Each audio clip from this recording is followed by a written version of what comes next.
त देह झलके पिया साड़ी गोला ललके जे बाजार से ले आए बोला बोला तबे से जियो तो प्यार झलके और क्या हम उसका के हलके हलके देखो साड़िया ले आ ललके आइएगा कि जब पहिरी त देह झलके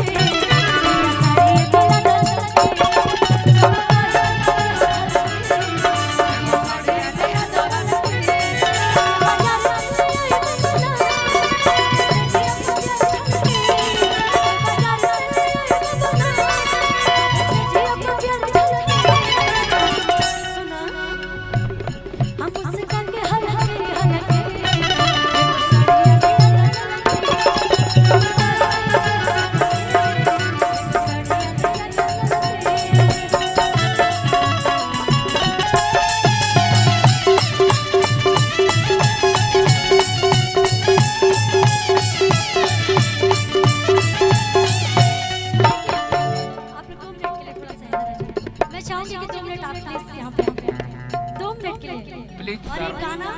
मैं स्पेशली गाना चाहती हूँ रमेश बाबा जी के लिए और ये गाना सच में आप पे सूट करता है इसलिए मैं ये गाने को गा रही हूँ कि पेनी सी कड़िया मेरा लगेला हाय हाय हाय हाय हाय आ पेनी सी कड़िया मेरा लगेला काला चश्मा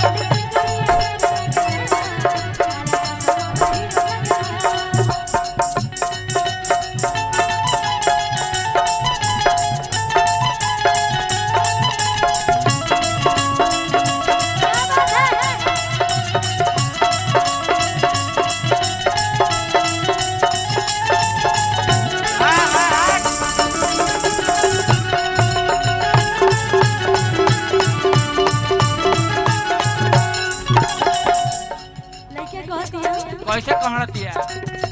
कहत दिया और देखे पड़ोसी छाती जले